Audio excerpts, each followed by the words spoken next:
Kebemizim kıvılamatam yakarmam beni.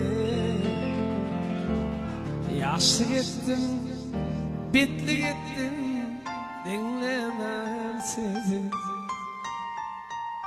Hiç düşündüm bu durmuşa görüp